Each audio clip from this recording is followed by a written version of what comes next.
संमेलनाची अध्यक्ष असलेली कन्या, स्वागताध्यक्ष असलेली कन्या, समोर बसलेल्या माझ्या सर्व बालमित्र मैत्रिणींना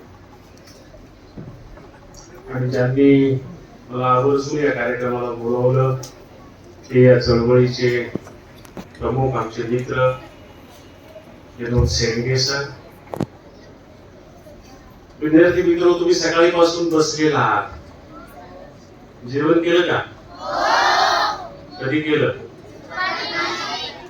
आता पुन्हा भूक लागली असेल नाही का? काय काय ऐकलं सकाळीपासून?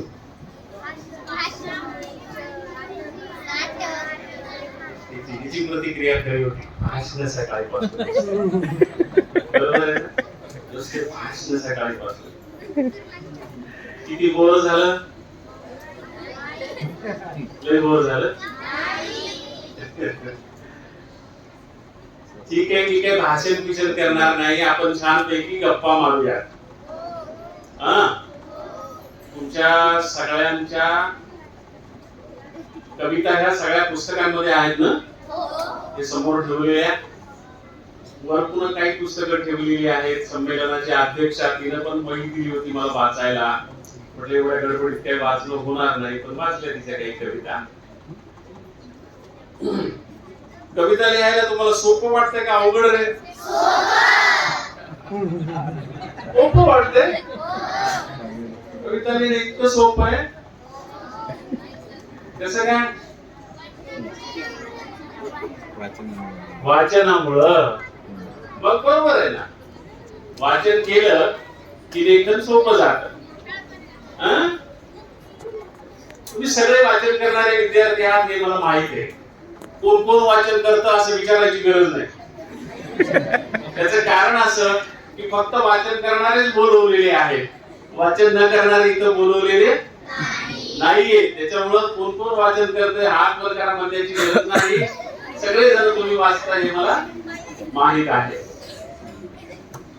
खरं तर तुम्ही इथं आलेले सगळे वाचता आणि छानपैकी कविता करता.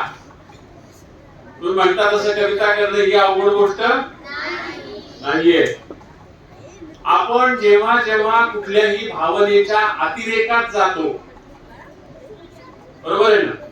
मग दुःख असो, सुख असो, विनोद असो, कुठलीही भावना असो, त्या भावनेच्या अतिरेकात आपण गेल्यानंतर जे बोलतो ती कविता असते. आपण मित्राला रागावून जे बोलतो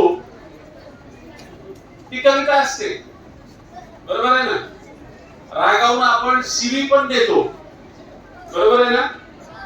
शिवी पण कविताच आहे. शिवी पण कविताच आहे. कारण ती काय आपण नेहमी म्हणत नाही. आपल्या भावनेच्या अतिरेकात असताना ती शिवी देत असतो आपण. काय झालं बाळा? मित्रांना चिडवताना, तुम्ही चिडवताना जी भाषा वापरता ती आपली नेहमीची भाषा असते काय? वेगळी भाषा असते ना ती. ती जी वेगळी भाषा असते तीच कवितेची भाषा असते. काय असते? वेगळी भाषा असते तीच कवितेची भाषा असते. खूप दुःख झाल्यावर माणसं काय करतात? रडतात. बरोबर आहे ना? आता मी तुम्हाला एक उदाहरण सांगतो. तुमच्या गावात समजा एखादा माणूस मेलेला आहे, तेव्हा सगळे पाहुणे रावळे जमा होतात ना, तेव्हा बाया रडतात. बरोबर आहे ना? त्या नुसतं रडतात काय? रडताना काहीतरी बोलतात. बरोबर आहे ना? खेड्यातल्या दुसऱ्या बाया किंवा खेड्यातली माणसं त्या रडण्याला, त्या बोलण्याला काय शब्द वापरतात? गवरणे. बरोबर आहे ना? गवरायल्यात, बाया गवरायल्यात म्हणतो ना आपण. बरोबर आहे?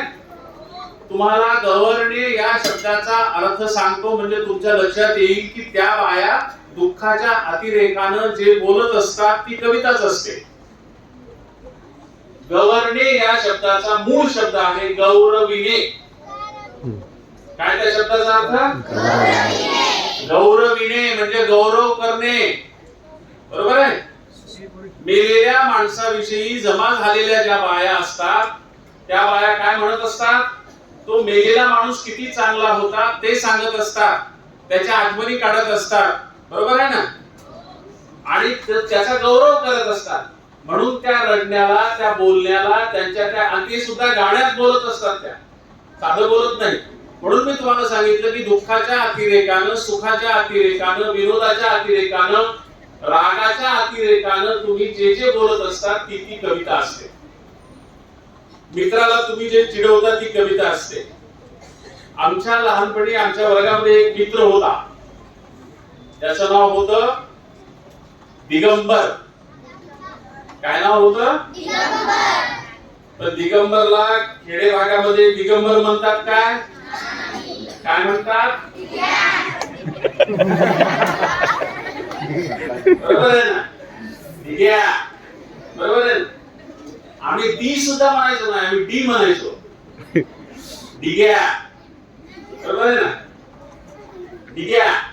आमचा एक मित्र होता दिगंबर, त्याला आम्ही सगळे दिग्या म्हणायचो. आमची शाळा होती गावाबाहेर, आमच्या शेतात होती. आजूबाजूला झाडं होती, त्याच्यामुळे झाडावरचे सगळे पक्षी पाखरं शाळेवर यायचे, खिडकीमध्ये बसायचे, विद्यार्थ्यांशी बोलल्यासारखे चुचू करायचे. बाहेरून खारी पण यायच्या. खारीला आपल्याकडे काय म्हणतात? नाही. हा ओरिजिनल शब्द आहे. काय म्हणतात? खडोळी. बरोबर आहे ना. खार हा शब्द पुस्तकातला आहे, शुद्ध शब्द आहे. आपल्याकडे तिला काय म्हणतात? खडोळी. ती जी खडोळी आहे ना, ती वर्गात आली अशी तुरु तुरु तुरु वर्गाच्या त्या अँगल वरून चालू लागली की आम्ही दिग्याला चिडवायचो, दिगंबरला चिडवायचो. काय म्हणायचो माहितीये का? डिग डिग डिग डिग डिगोळी. काय म्हणायचो? डिग डिग डिग डिग डिगोळी. आणि दिग्याची बायको म्हणा ना. बरोबर आहे ना. दिग्याची बायको डिग डिग डिग डिग डिगोळी, दिग्याची बायको. आता हे चिडवणं आहे. बरोबर आहे ना. आपल्या मित्राला चिडवणं आहे. पण ही कविता आहे, याच्यामध्ये कवितेचे सगळे गुण आहेत. याच्यामध्ये यमक आहे. डिग डिग डिग डिग डिगोळी ळी, दिग्याची बायको खडोळी ळी. बरोबर आहे ना. यमक आले त्याच्यामध्ये, कवितेचं लक्षण आहे. आणि डिग डिग डिग डिग जे 3-4 वेळा आपण म्हणतो त्याच्यामध्ये अनुप्रास आलाय, उच्चाराचा गोडवा आलाय. बरोबर आहे ना. त्याला आपण काय म्हणतो? कविता ही अशीच असते ना. अशा छोट्या छोट्या कविता ज्यांना माहित नाही की आपण कविता करतो, अशी सुद्धा खेड्यापाड्यातली मुलं अशा कविता करत असतात. अशा कविता करत असतात. त्या कविताच असतात, कविताच असतात. लहानपणी आमच्या गावात चॉकलेट नावाचा प्रकार आम्हाला माहित नव्हता. शाळेमध्ये खाऊ आणणे हा प्रकार माहित नव्हता. डब्बा हा प्रकार आम्हाला माहित नव्हता. मग एक आमच्या गावात लाडका मुलगा होता, जरा लाडका होता आणि जरा बरा श्रीमंत होता. तर त्याच्या घरून तो निघताना त्याची आई त्याच्या खिशामध्ये त्याला गुळाचा खडा आणि शेंगदाणे द्यायची त्याच्या त्या खिशामध्ये. आणि मग इंटरव्हल झाली, थोडं बाहेर गेले की तो आपला ते काढून खायचा. आम्हाला वाटायचं आपण पण खावं, आपला मित्र आहे त्याला आपल्याला द्यावं. बरोबर आहे ना. माय म्हणत हे दे रे, हे दे रे. मग तर त्याला जरा जास्तच भाव येतो ना. बरोबर आहे ना. त्याला जरा जास्त भाव येतो अशा वेळेला. मग तो भिकारी भिकारी, कारण मी मागायलो त्याला भीक मागितल्यासारखं भिकारी. मग आम्हाला वाटायचं की हा स्वतःच्या श्रीमंतीचा तोरा मिरवतोय. बरोबर आहे ना. आणि आमच्या जवळ जी वस्तू नाही ती याला मागायला तर हा आम्हाला भिकारी म्हणतोय. बरोबर आहे ना. म्हणजे हा जास्त शहाणा आहे. आम्ही मग त्याला काय म्हणालो माहिती? मी म्हटलं आम्ही तुझ्या समोर हात धरला असा म्हणजे आम्ही भिकारी नाही झालो, त्याला मी म्हटलं हात पसरी हाताळी, म्हणजे जो हात पसरतो तो हात पसरणारा असतो, हाताळी. हात पसरी हाताळी अन्न देईना तो भिकारी. काय म्हणायचं? न देईना तो भिकारी. अरे आम्ही तर गरीबच आहेत ना, पण तुझ्याजवळ असून तू आम्हाला देत नाही, तुझी वृत्ती भिकाऱ्याची आहे. असून तू आम्हाला देत नाहीस तुझ्याजवळ, बरोबर आहे ना? म्हणजे भिकारी भिकारी नसतो, त्याला भीक न देणारे लोक भिकारी असतात, बरोबर आहे ना? म्हणून त्या पोराला आम्ही असं चिडवायचो. ही दोनच ओळीची, दोन ओळी सुद्धा नाही, दोन शब्दांचीच आहे. हात पसरी हाताळी न देईना तो भिकारी. पण कविताच आहे ना, जीवनाचं तत्वज्ञान सांगणारी कविता आहे, त्याच्याही पुढे जाऊन, बरोबर आहे ना? अशा कितीतरी गोष्टी मी तुम्हाला सांगू शकतो लहानपणच्या, आमच्या लहानपणच्या. कारण आमच्या लहानपणी आम्ही सगळे तुमच्या सारखा मोबाईल पाहत नसल्यामुळं आपलं डोकं चालवत राहायचो. मोबाईल पाहिल्यामुळे तुम्हाला डोकं चालवायची गरज नाही. त्याच्यामुळे आम्हाला काय मोबाईल नव्हता, त्याच्यामुळे आम्ही आमचं डोकं चालवायचो. डोकं चालवून छान छान काय काय आयडिया करायचो आणि त्याच्यातून कविता तयार व्हायच्या. अशा प्रकारे कविता तयार व्हायच्या. अशी कितीतरी उदाहरणं मला तुम्हाला देता येतील, पण शेंडगे सरांनी आणि सकाळपासूनच्या लोकांनी तुम्हाला कविता म्हणजे काय, कविता कशी लिहावी, कविता कशी असते या संदर्भात मार्गदर्शन केलेलं आहे. तुमच्या गुरुजींनीही तुम्हाला मार्गदर्शन केलेलं आहे. तेव्हा काही थोड्याफार ज्याला आपण कविता म्हणू त्या कविता मी तुम्हाला म्हणून दाखवतो. आपल्या ज्या म्हणी असतात त्या म्हणी पण कविताच असतात ना. जाता असतं दळायचं, ते आता राहिलेलं नाही तुमच्या पिढीला. आहे तुमच्या घरामध्ये, आहे ना? रोजचं दळण जरी त्याच्यावर दळत नसले तरी डाळीचं पीठ, लग्नातली तयारी, त्याच्यासाठी ते जात वापरतात. त्याच्यासाठी एक म्हण आहे, तुम्हाला सगळ्यांना माहित आहे ती, हरण पळत दूध उकळत, बरोबर आहे ना? किती सुंदर आहे, ती कविताच आहे ना. हरण पळत त्याच्यामध्ये सगळं आहे, कल्पकता आहे, यमक आहे, लय आहे, सगळं आहे ना. तर तशाच कविता असतात. त्यामुळे छोट्या छोट्या कविता अशा कितीतरी उदाहरण म्हणून तुम्हाला सांगता येतील. आता मला सांगा, तुम्हाला माझी कुठली कविता ऐकायची, म्हणजे मग आपण त्या कविता म्हणूया. अरे ती दोस्ता कविता मला पाठ नाही रे. हा माझ्या दोस्तामध्ये दोन दोस्त झाल्या माझ्या कविता.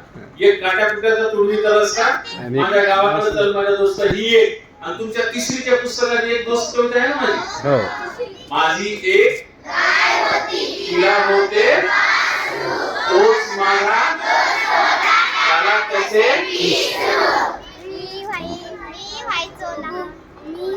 मला पाठ आहे सगळ्यांना. तर ती मला पाठ नाहीये, ती कविता मला पाठ नाहीये. कारण ती कविता कधी मी सादर केलेली नाहीये. कारण मी गावात शाळेत गेलो त्या पोरांनीच आधी सादर केलेली असते. पोरं सादर करतात, त्यांना ती कविता पाठ असते, त्याच्यामुळे मी पाठ केलेली. मागे घेता येईल का थोडं?